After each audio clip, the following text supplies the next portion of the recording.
Julia Montes binalaan mga babaeng umaaligid kay Kok sa isang nakakatuwang vlog episode ni Yulin Castro, na mas kilala online bilang Pambansang Yobab, Game na Game at diretsahang sinagot ni Julia Montes ang ilan sa mga pinaka-inaabangang tanong kaugnay sa kanyang relasyon sa longtime partner na si Coco Martin, habang nasa kalagitnaan ng masiglang usapan. Napunta ang usapan sa karakter ni Coco bilang si Tanggol sa sikat na teleseryeng Batang Quiapo.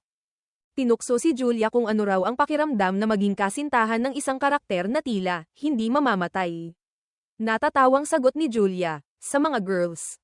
Alam nyo na agad namang nagdulot ng tawanan at kilig sa set ng vlog. Hindi pa doon nagtapos ang kulitan. Itinuloy ni Kevin, isa pang vlogger na naroroon, ang usapan sa pamamagitan ng tanong kung ano raw ang kaya niyang gawin bilang partner ni Coco. Matalinong sagot ni Julia. Lahat ng yun pwede maging ako in one day, na tumutukoy sa iconic na kontrabida roles niya bilang Clara at Sara, mga karakter na nagpakita ng tapang, talino, at pagiging palaban.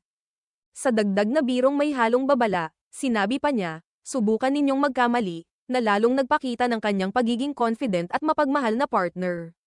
Bagamat masaya at puno ng biro ang daloy ng usapan, marami sa mga netizens ang natuwa sa pagiging totoo at walang pretensyon ni Julia. Marami ang nagsabing damang-dama ang respeto at proteksyon niya para sa kanilang relasyon ni Coco. Ipinakita rin niya na sa kabila ng pagiging pribado nila bilang magkasintahan, hindi siya natatakot na ipagtanggol ito kung kinakailangan. Sa parehong vlog, naging bukas din si Julia sa pagbabahagi ng kanyang mga insecurities noong mga unang taon niya sa showbiz. Ayon sa aktres, dahil siya ay half German at half Filipina, likas na mas malaki ang kanyang pangangatawan kumpara sa mga karaniwang artista sa industriya. Minsan daw, naiisip niya kung sapat ba siya para sa standard beauty na madalas ipakita sa telebisyon at pelikula. Ngunit sa paglipas ng panahon, mas natutunan na raw niyang yakapin ang kanyang natural na anyo. Mas pinipili na raw niya ngayon ang mga damit na maluwag at komportable, hindi lamang dahil sa estilo kundi dahil sa pagyakap sa kung sino siya bilang babae at artista. Ayon sa kanya, mahalaga ang pagiging komportable sa sarili upang tunay na makapagbigay ng inspirasyon sa iba.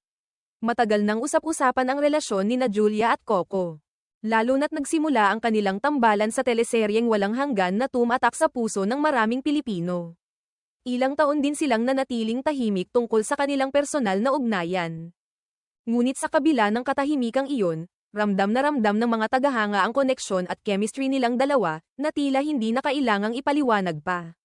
Sa huli, ipinakita ni Julia Montes na sa kabila ng pagiging isang kilalang artista, isa rin siyang totoong tao na marunong magmahal, tumanggap ng sarili, at maging tapat sa kanyang nararamdaman. At sa simpleng vlog na iyon, marami ang mas lalong humanga sa kanya, hindi lamang bilang aktres, kundi bilang isang matapang na babae.